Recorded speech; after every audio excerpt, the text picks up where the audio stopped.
Oui, je me présente, je suis M. Mbeng, Thierno Mbeng, je suis de Linguère et je suis venu à Yeumbeul lorsque j'ai obtenu mon bac. Et je suis l'un des professeurs de marin et aussi membre de la cellule de sciences physiques de marin. Oui, d'abord, là, ce qui est plus intéressant dans la structure, c'est cette vie de famille-là que nous avons. C'est l'atout que nous avons par rapport aux autres structures. Maintenant, d'abord, l'aspect de l'enseignement, c'est la répartition qui est intéressante dans la structure. D'abord, quel que soit ton niveau, on peut t'insérer dans la structure sans te sacrifier. Si votre niveau n'est pas tellement excellent à ce point, vraiment, vous allez intégrer ce que l'on appelle une troisième, c'est-à-dire les débutants. Si votre niveau est excellent, vous allez intégrer une classe que l'on appelle la classe pilote. C'est-à-dire d'abord, le système d'enseignement est réparti par rapport à des niveaux.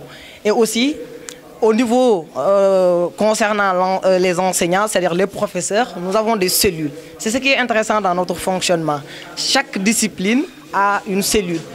Une cellule composée des professeurs et aussi d'un coordonnateur. C'est-à-dire nous avons des évaluations standardisées, non, pardon, pas standardisées, des évaluations régulières du moins, à chaque fois. Maintenant, et autre chose, et le coordonnateur nous a proposé un système très intéressant. C'est quoi ce système-là? C'est-à-dire nous avons eu à former une génération et qui ont obtenu leur BFM. Maintenant, on a dit que cette génération-là doit servir les élèves de marin. Comment? Maintenant, on a créer un système de parrainage. Chaque élève de seconde S ou bien L sera parrainé à un élève de troisième.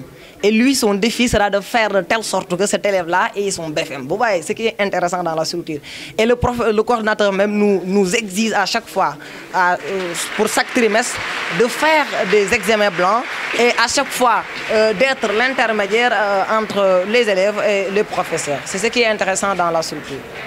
Oui, évidemment, on en a, mais on en demande aussi plus parce que si vous vous rendez compte qu'on a démarré avec un truc d'exonération envers les élèves parce que je ne veux même pas donner les chiffres, mais notre première année, c'était une gratitude envers ces élèves-là. C'était une gratitude.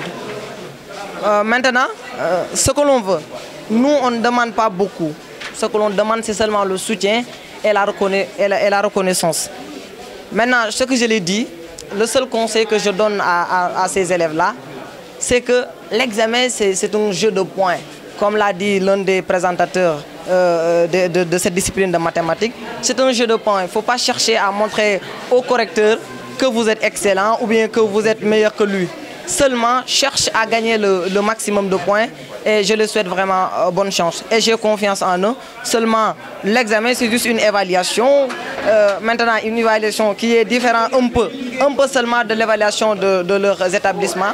Parce que dans l'établissement, on les évalue en fonction des chapitres et au niveau de l'examen, on les évalue en fonction d'un programme et c'est seulement ça. Essayez à gagner le maximum de points et Inch'Allah, ça ira.